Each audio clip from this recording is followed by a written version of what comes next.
Hey, it's SickBoy from the Gaminganarchist Collective, and welcome to the Anarchic Eye for November the 8th, 2013. In the only non-bit of Microsoft news I'm going to be reporting today, the PSN is being updated to upgrade from the 100 friends currently to the 2,000 friends that have been boasted for the PlayStation 4. Now this update is also going to apply to the PlayStation 3, so you will be allowed to add another 1,900 friends onto your PSN friends list. This will be, all 2,000 will be visible on your Vita and on your PlayStation 4. However, the PlayStation 3 will only show 100 at a time, filtered by online status and alphabetical order. So just so you know that if you are on your PlayStation 3, you do have a 100 friends limit, you do want to add more people, you can if you want to. However, if 101 are online, one's going to go missing and you can't necessarily see all your friends. So it's somewhat of a clumsy workaround, but in general, if you wanted to add a few more people and you felt you're at your limit, that is now an opportunity for you to do so. This has been widely reported in the past, but it's come back up again, so I thought it is worth mentioning as it is back in the media and in people's consciousness. The Xbox One will require a mandatory update in order to be functional.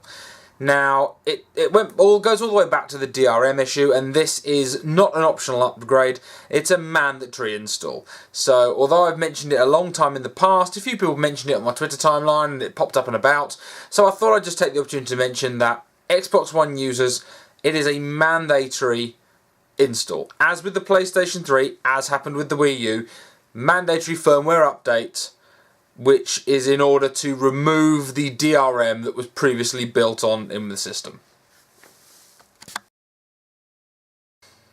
Well, Microsoft have unveiled what applications are going to come on day one with the Xbox One.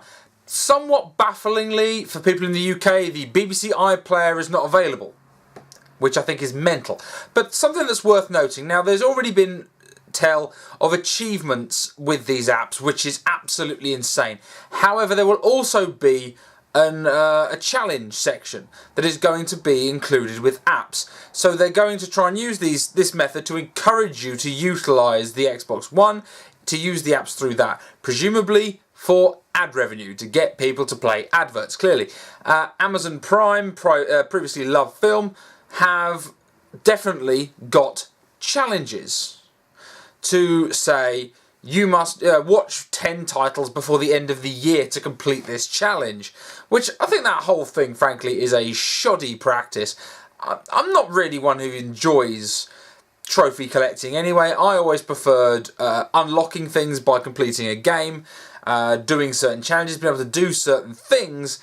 Having trophies and achievements have never really been a thing for me. Maybe it's because I'm an old school gamer who is more used to just wanting to beat the game rather than get little awards for doing silly things. But I find that there's something kind of insidious about putting in these things within applications that are entirely irrelevant to gameplay, but in order to drag you in, which I personally feel seems like an idea to just maximise their ad revenue. And also, of course, if you're watching digital films or what have you, it gives them that opportunity for them to gather more data about you. And again, not trying to be a conspiracy theorist, but it is all about the metadata of the user. That is what Microsoft have made very, very clear. That is their big driver, to keep you on their machine, to gather data about you, to sell it to third parties, and that's where the money comes from. Well, leading into something I'm going to do in a separate video, Stephen Elop, who is a prospective future CEO of Microsoft, has been made aware that he would, if put in charge, would cancel Bing and sell off the Xbox business. This is somewhat of an interesting tale. There's a lot of people who talk about how profitable Xbox is, how much of a market leader is, and it is certainly a market leader in regards to market dominance. It is a dominant. It has a lot of dominance within the industry. Clearly, though, the prospective new CEO, he's not CEO. He is being earmarked for it, and the man, frankly, looks like the dad of the bloke who runs Lizard Lick Towing. Frightening looking man, proper looking mulleted hillbilly in a suit, has shown that he is not interested in Bing as a search engine, because who the fuck is interested in Bing? Let's face it, at least he's switched on enough to understand that no bastard uses that search engine. It's a heap of crap. And looking to potentially sell off the Xbox business to either a competitor or potentially to set it up as its own industry.